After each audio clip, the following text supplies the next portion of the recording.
ഇത് കണ്ടോ, ഇവിടെ നോക്ക്, ഒരു പർപ്പിള് ഈ ചെടി വന്നിരിക്കുന്നുണ്ടോ, മൊത്തം ഒരില പോലും ഇല്ലാതെ പൂക്കളാണ് ആദ്യം വന്നിരിക്കുന്നത്. നമ്മൾക്കിവിടെ അമേരിക്കയിൽ പല സീസണുണ്ട്. ആ സീസണുകളെല്ലാം ഏറ്റവും മനോഹരമായിട്ട് നമുക്ക് കാണാൻ പറ്റുന്നത് ഇവിടെയാണ്. നമുക്ക് ചൂട് കാലത്ത് അതിൻ്റേതായ പ്രത്യേകത, തണുപ്പ് കാലത്ത് അതിൻ്റേതായ പ്രത്യേകത, അതുപോലെ തന്നെ തണുപ്പ് കഴിഞ്ഞിട്ട്, ഇപ്പോൾ തണുപ്പ് കഴിഞ്ഞിട്ടുണ്ട്, ഞാൻ തണുപ്പ് കാലത്ത് നിങ്ങളുടെ ഐസിൻ്റെയൊക്കെ ഫോട്ടോ ഇട്ടിട്ടുണ്ടല്ലോ. തണുപ്പ് കഴിയുമ്പം നമ്മൾക്ക് കാണാം ചില മരങ്ങൾ തണ്ട് ഇപ്പോഴും ഒരില പോലും വന്നിട്ടില്ല, ഇങ്ങനെ നിൽക്കുന്നത്.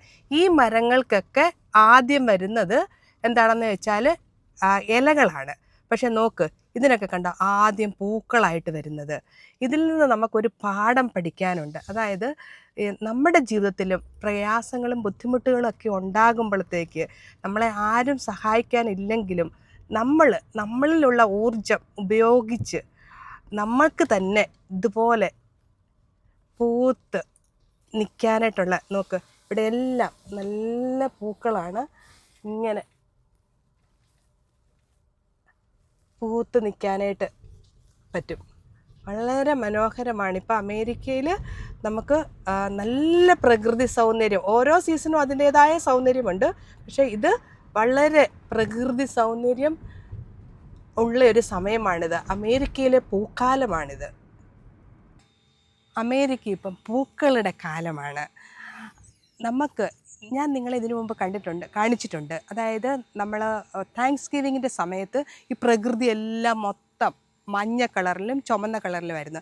ഈ പച്ചയ്ക്ക് നിൽക്കുന്ന ഇലകളൊക്കെ, അതായത് ആ വിൻ്റർ തുടങ്ങുന്നതിന് മുമ്പ് ഇലയെല്ലാം ചുമന്ന് പഴുത്ത് താഴെ വീഴും. എന്നിട്ട് വിൻ്ററിൽ ഇതിലൊന്നും നോക്കി, മരത്തിലൊന്നും ഒരു ഇലയില്ല, ഒരിലയില്ലാതെ ഇങ്ങനെ നിൽക്കും.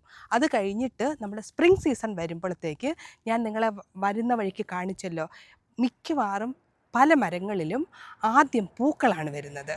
അപ്പോൾ ഈ പൂക്കൾ വരുന്നത് ഇതിൽ നിന്ന് പഠിക്കേണ്ട ഒരു കാര്യമുണ്ട്. നമ്മുടെ ജീവിതത്തിലും പ്രയാസങ്ങളും ബുദ്ധിമുട്ടുകളും പ്രതികൂലങ്ങളും വരും.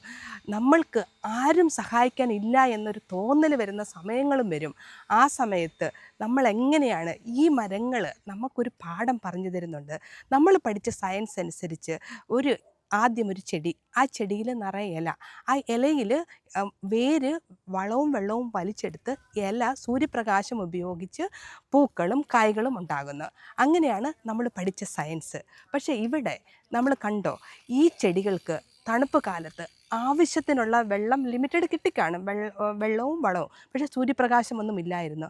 അതിൻ്റെ ആ പ്രതികൂല സാഹചര്യത്തിൽ ഉള്ള ഊർജം എല്ലാം സംഹരിച്ച് നോക്ക്, പുറത്തോട്ട് വരുമ്പോൾ ആദ്യം പൂക്കളായിട്ടാണ് വരുന്നത്. എനിക്ക് നിങ്ങളോട് ഇത് തന്നെയാണ് പറയാനുള്ളത്. നമുക്ക് പ്രതികൂല സാഹചര്യങ്ങൾ പലതും വരും. നമ്മൾക്ക് ആരെങ്കിലും നമ്മളെ ഹെൽപ്പ് ചെയ്യണമെന്ന് ആഗ്രഹിക്കും. പക്ഷെ പലരും നമ്മളെ ഹെൽപ്പ് ചെയ്യാനായിട്ട് ആരും കാണത്തില്ല. ഇങ്ങനെയുള്ള സാഹചര്യത്തിലൊക്കെ നമ്മളിലുള്ള കഴിവ് മനസ്സിലാക്കി, നമ്മുടെ ഊർജം മനസ്സിലാക്കി മുമ്പോട്ട് പോകണം. ഈ ചെടികൾ, നമുക്ക് പല ചെടികളെ ഞാൻ കാണിച്ചു. ചില ചെടികൾ പൂക്കളായിട്ട് വരുന്നു, ചില ചെടികൾ ഇപ്പോഴും ഒന്നുമായിട്ടില്ല, പക്ഷെ അവർ വരുന്നത് ഇലയോട് കൂടിയാണ്. പക്ഷേ കഷ്ടപ്പാടിൽ ആ ഊർജം സംഭരിച്ചു പൂക്കളായിട്ട് വരുന്ന അത് കായ്കളായിട്ട് മാറുവാണ്. ഇതാണ് നമ്മുടെ ജീവിതത്തിൽ നമ്മൾ പഠിക്കേണ്ടത്. നമുക്ക് പ്രതികൂല സാഹചര്യങ്ങൾ വരുമ്പോൾ നമ്മളിലെ കഴിവ് മനസ്സിലാക്കി നമ്മൾ ഊർജം പ്രാപിച്ച് മുമ്പോട്ട് പോകണം. ഇനിയും നമ്മുടെ നാട്ടിൽ ഷൈനിമാർ ഉണ്ടാകാതിരിക്കട്ടെ. അതിനുവേണ്ടി നമുക്ക് ഒരുമിച്ച് പ്രയത്നിക്കാം. Thank you for watching.